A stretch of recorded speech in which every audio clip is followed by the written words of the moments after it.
從上屆嘅最佳年輕球員到決賽魯莽攞紅牌成為罪人，安素2黃1紅被逐，直接粉碎美斯衛冕世界盃嘅美夢。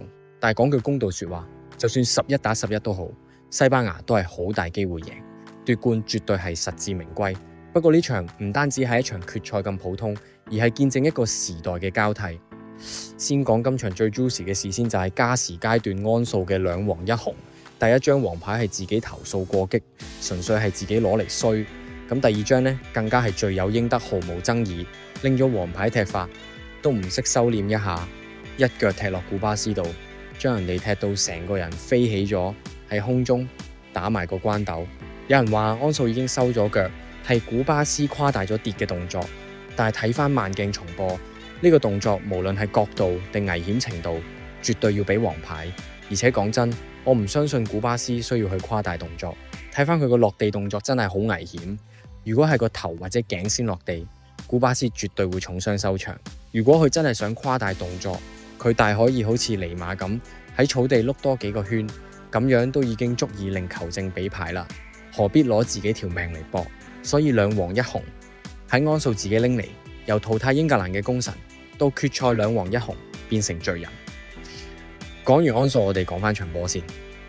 一開波，阿根廷打4-4-2做前場壓迫，艾華利斯全力封死比洛迪嘅傳波線路，但西班牙依然可以壟斷控球，絕對要歸功於洛迪嘅大師級嘅表現，攻防串聯、保護防線嘅表現，只可以用無懈可擊嚟形容。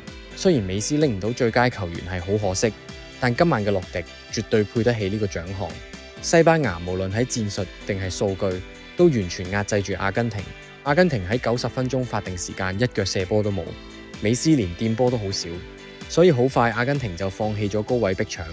再加上中堅馬天尼斯同羅美路先後傷出，防線就縮得好深，打法就由短傳滲透轉咗踢長傳反擊。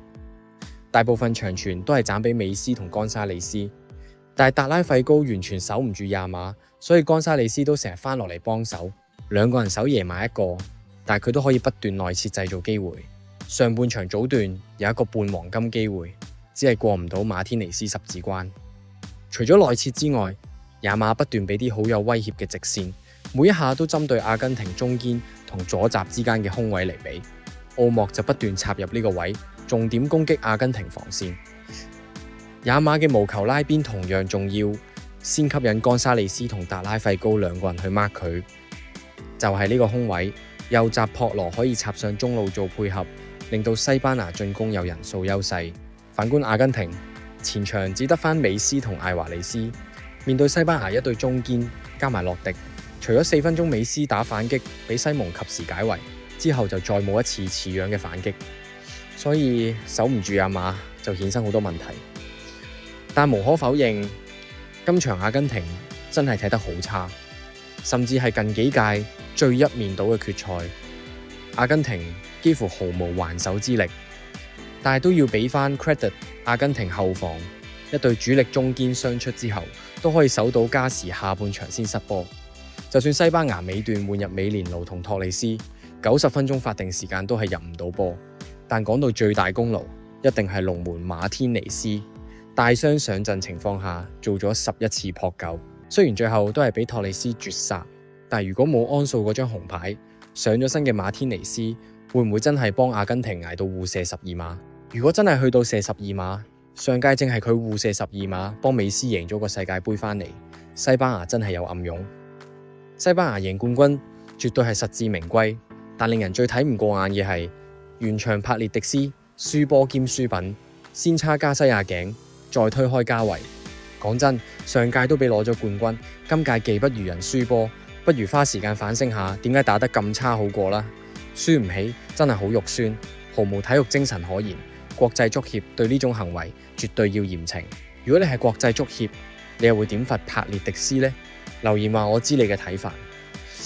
我唔可以講漏美斯，今屆美斯踢咗8場入8球4助攻，除咗決賽呢場表現隱形之外，美斯每一場都踢得好好，可以話係 carry 阿根廷殺入決賽。相信冇人估到今屆39歲嘅佢仲可以踢出神一般嘅表現。雖然最後贏唔到賽事最佳球員，同時射手榜最後俾麥巴比超前咗，結局係唔完美。但呢個可能就係足球最真實，亦係最殘酷嘅地方。而有傳美斯已經喺更衣室同隊友講，呢場係佢喺國家隊嘅最後一場比賽。雖然消息仲未證實，但都可以肯定嘅係，呢場應該係佢世界盃嘅最後一戰。畢竟到下屆佢已經43歲，球隊陣容都需要更新換代。下屆世界盃，阿根廷冇埋美斯，暫時啲新人又未成功接班，阿根廷會唔會出現青黃不接嘅問題呢？呢個都係下一屆世界盃大家值得留意嘅問題啦。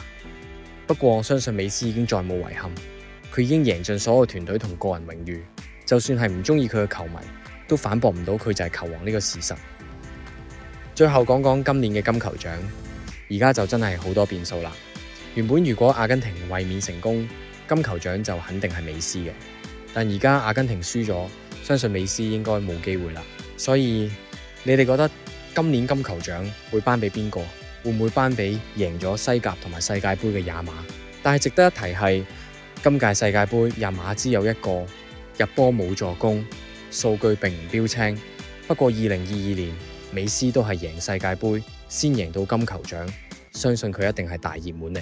而你又覺得邊個贏先係最合理？喺下面留言講俾我知。走之前如果中意條片，可以 like、share 同 subscribe channel。我哋下條片再見。